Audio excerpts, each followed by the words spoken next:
مامۆستای بەڕێز، ئایا محەممەد لە کات و شوێنی گونجاوی خۆیان هات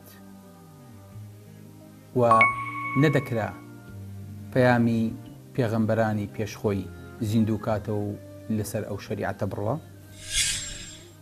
بسم الله الرحمن الرحيم. الحمد لله والصلاة والسلام على رسول الله وعلى آله وصحبه ومن والاه.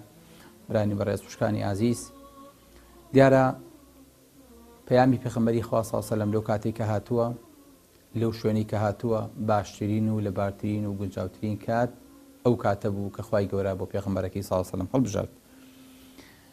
ئێمە وەکو مسلمان قەناعەتمان وایە کە خوای گەورە یەکێ لە سفەتە جوانەکان، یەکێ لە ناوە جوانەکانی حەکیمە، واتە دانایە، واتە شتی گونجاو لە کاتی گونجاوە، کەسی گونجاو بۆ شوێنی گونجاو.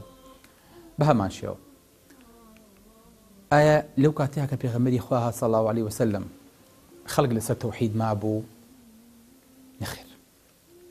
زۆر بەداخەوە ئەڵێن ئەوانەی کە لەسەر تەوحید و یەکتاپەرستی مابوون بە پەنجەکانی دەست، نەک هەردوو دەست، لەوانەیە بە دەستێکیش ببژێرانایە.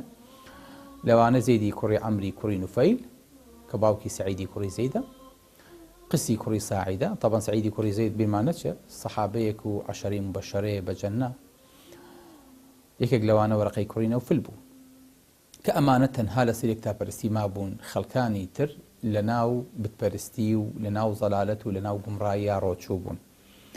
ئەگەر ئەم دینە یەکتاپەرستی ئیبراهیم بمایە، پێویستی بە پێغەمبەری تر نەئەکرد، پێویستی نەئەکرد کەسی تر دوای ئەو بێ. بەڵام دیارە کە هەتا ئەو وەقتەی کە باپیرەکانی پێغەمبەری خوا صلی الله علیه و سلم ژیا بوون، خەڵکی لەسەر یەکتاپەرستی بوو و خەڵک خوای گەورەی بە یەکتاپەرست و بە موحید ئەپەرست. بۆیە عەمری کوڕی لوحەی کە گەڕایەوە ناو مەککە بە پتێکی وەکو هوبەلەوە گەڕایەوە و خەڵکی فێر کرد کە چۆن بتدروستکەن و بتدابتاشن و بتبپەرستن. بۆیە ئەم پیاوە تاوانی بتپەرستی ئەکەوێتە گردن، هەر کەسێک چاویشی لێ کردبێ هەموو تاوانەکەی ئەکەوێتەوە سەر ئەو هەتاوەکو ڕۆژی دوایی. لەم کاتەیە کە دینی ئیبراهیم نەماوە، لەم کاتەیە کە بتپەرستی 360 بت لە دەوری کەعبەیەکی خوای خالق هەیە، لەم کاتەیە دینەکانی تر، مەسیحیەت خۆیان لێ بۆ بەسێ خوا، جوولەکە عوزەیر و خەڵکانی تریان لێ بۆ بەخوا، ئەمانیش هەر لە دینی ڕاست و لە حەقیقەتی دینەکە لایەنداوە. فارسەکان خەریکی ئاگرپەرستین، ڕۆمەکان بە هەمان شێوە خەڵکێک بتپەرستە، کەسێک نییە لەسەر حەقیقەتی دینی موحیدی و یەکتاپەرستی مابێتەوە. ئەمە لە ڕووی دینەوە، واتە دینێک نەبوو پشتی پێ ببەسرێ بڵێن ئەمە دینێکی ئاسمانی ماوەیە کە ئینسان نەتوانێت لەسەری بڕوە. بە دوای ئەمەشە خەڵک لە ڕووی سیاسیەوە تەواو شوڵی هەڵکێشا بوو. سیاسیەکان بە کەیف و بە قسە و بە بەرنامە و بە ئەهوای خۆیان ئیشیانە کرد. خەڵک لە ڕووی کۆمەڵایەتیەوە تەواو شیرازە تێک پسا بوو، یاخود لێک پچڕا بوو، وای لێ هاتبوو کە هیچ قیەم و ئەخلاق و مەبدەئێک لە ناو کۆمەلگا و لە ناو مجتەمەعانە مابوو.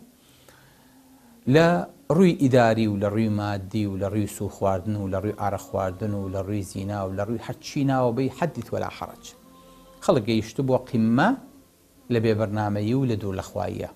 لەبەرەوە لەم کاتەیە لە هەموو کاتێ زیاتر زەڕوتر بوو کە خوای گەورە ڕەسوولێک نەک نەبیەک بنێرێ، واتە پێغەمبەرێک بنێرێ بە پەیام و بە شەریعەت و بە منهەجی تازەوە.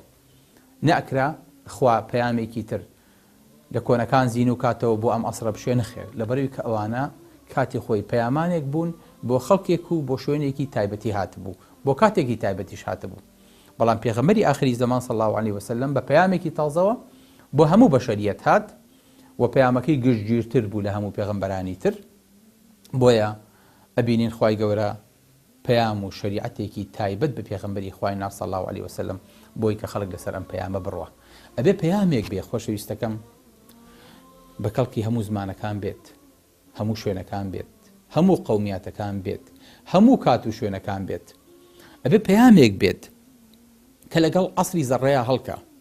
ئێمە ئەمڕۆ پێڵین ئەسری تەکنۆلۆژیا، ئەسری تر دێ بە دوایە. ئەم قورئانە بێ لەگەڵ ئەوانەشا هەڵکا، لەگەڵ ئەوانەشا بجوڵێ، لەگەڵ ئەوانەشا عەتایی پێبێ. بۆیە هەندێشت هەبینی لە حەدیسەکانی پێغەمبەری خوا صلی الله علیه و سلم عەقڵی بچووکی ئێمە تی لێ حاڵی نابێ، لێی تێناگا. ئەبێت بە عەقڵمان بچینەوە، نەڵێن ئەوە غەڵەت بوو، نەڵێن ئەوە لەگەڵ عیلمان ناگونجێنە، ئەڵێن عیلم نەگەیشتۆتە ئەو ئاستەی لە حەدیث و لە ئاەتەکان تێبگا. هەتا ئەو حەددا چونکە عوسولی تر بەڕێوەیە. ئەگەر عەتای حەدیث و قورئان هەمووی لەم ئەسڕەیە کۆتایی پێبێ کە هێشتا تەکنۆلۆژیا نەگەیشتووە بنبەست، بەردەوام لە تەتەورایە، بۆ ئێمە قورئانەکانمان داخستایەوە بە کەڵکی ئەمڕۆ ئاهات، بەڵام بە کەڵکی سپینە، هەشتی تازەگەری تیانە بوو، خەڵکی وشتی تیانێ بۆ ئەم ئەسڵی ئێمە. لەبەرەوە قورئان بێ بەردەوام، حەدیثە بێ بەردەوام، شتی تازەی تیابێ و بۆ هەموو ئەسڵ و بۆ هەموو کاتێ بگونجێ.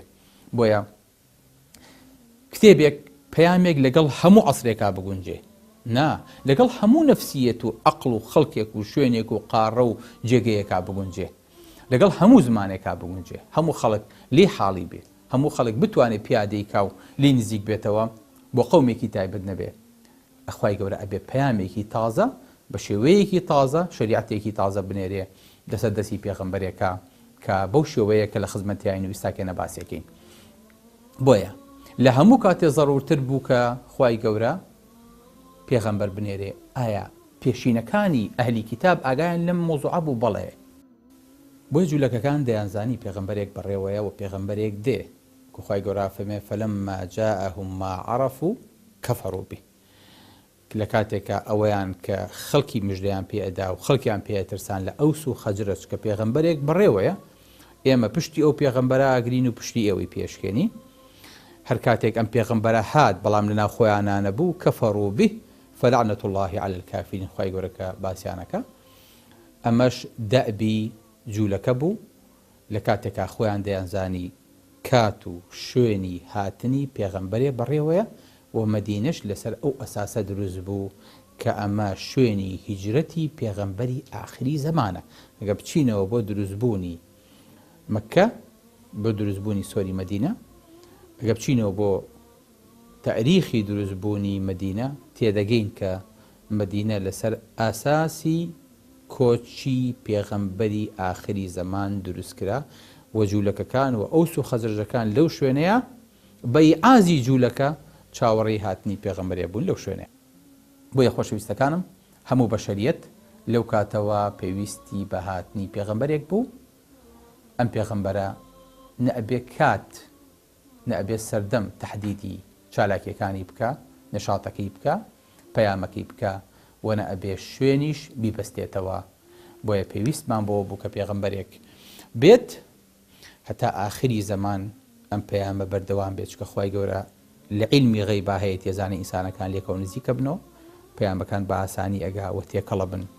ئەگەر هەر قەومی هەر پێغەمبەرێکیان بۆ بچوایە لە هیچ شتێکە بەشەریەت یەکی نەئەگرتەوە، ئەو کاتە هەر دەیەک و هەر کوێرە دەیەک و هەر شارێک پێغەمبەرێکی خۆی ئەبوو، ئینجا ئینسانی لەسەر ئەمە ئەبرانەوە کۆتایی پێهات، لە هیچ شتێکا بەشەریەت نەئەگەیشتەوە یەک چەمکێکی نەبوو کە پێی نزیک بێتەوە. بۆیە خوای گەورە پێغەمبەرێکی گشتگیری سەردەمیانەی بۆ هەموو سەردەمەکان نارد. وصلى الله على ئەو بەحری نوری علم و عیرفانە کە دەرکی غەوری ناکە غەیر علم الله سبحانه.